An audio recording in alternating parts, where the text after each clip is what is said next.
அதாவதுங்க 1883 மார்ட்டின்னு ஒருத்தவர் அவரோட ஒய்ஃபை மத்திய பிரதேஷில் விட்டுட்டு அவர் ஆப்கானிஸ்தானுக்கு போருக்காக போகிறாரு. அவர் என்ன ஒரு ஹேபிட் வச்சுருக்காரு அப்படின்னாக்கா, டெய்லி வந்துட்டு தன்னோட ஒய்ஃப்க்கு லெட்ரு எழுதி போட்டுட்ருக்காரு.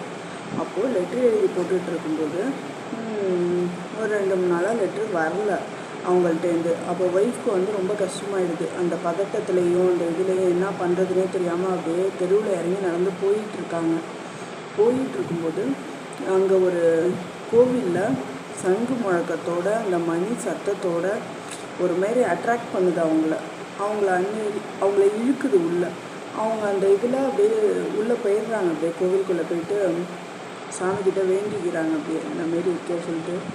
அப்போ அங்கே இருக்கிற சாமியார்கிட்ட அவங்க கேட்குறாங்க, என்னம்மா என்ன பிரச்சனை கேட்கும்போது இவங்க சொல்கிறாங்க, இல்லைப்பா 2-3 நாளாக என் ஹஸ்பண்ட்லேருந்து எந்த ஒரு லெட்டரும் வரல, எனக்கு ரொம்ப கவலையாக இருக்குது, எனக்கு பயமாக இருக்குது. போருக்காக போனவர் அவர்கிட்டேருந்து வரல அப்படின்னா எனக்கு எப்படி இருக்கும் அப்படின்னு சொல்கிறாங்க அவங்க. அப்போது அவர் சொல்கிறாரு, 11 நாள் ஓம் நம சிவாயான்ற மந்திரத்தை விடாமல் தொடர்ந்து சொல்லிக்கிட்டே இருங்க. 12வது நாள் உங்களுக்கு கண்டிப்பாக ஒரு நல்ல ஒரு இது கிடைக்கும் அப்படின்னு சொல்கிறாங்க. சரின்னு சொல்லிட்டு இவங்களும் என்ன பண்ணுறாங்க, 11 நாள் ஓம் நம சிவாயான்னு தொடர்ந்து சொல்லிக்கிட்டே இருக்காங்க. 12வது நாள் வீட்டுக்கார்ட்டேருந்து லெட்ரு வருது.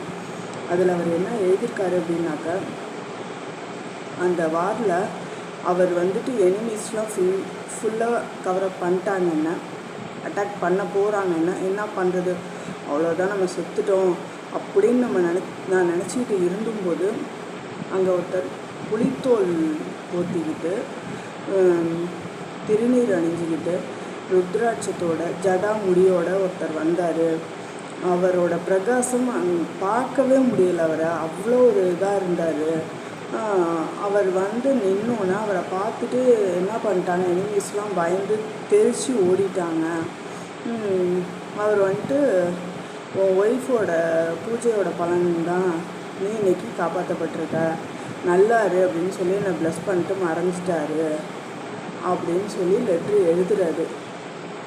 ஸோ இதுலேருந்து நம்ம என்ன தெரிஞ்சுக்கிறோம் அப்படின்னாக்கா, அவர் அந்த இது எப்போ நடந்தது அப்படின்னாக்கா, நம்மளை வந்து 1883 தெரியும், ஆங்கிலேயர்கள் நம்ம ஆண்டுகிட்டு இருந்தபோது நடந்த ஒரு விஷயம் அது. ஸோ அவர் வந்து சிவனை கண்ணால் நேரில் பார்த்துருக்காரு. இது வந்து நான் கதை சொல்லலைங்க, உண்மையிலே நடந்த நிகழ்ச்சி இது. அங்கே உள்ள கோவில்லையே பொறிக்கப்பட்டிருக்குது. சாட்சி இருக்குது, அவர் வந்ததுக்கான சாட்சி இருக்குது.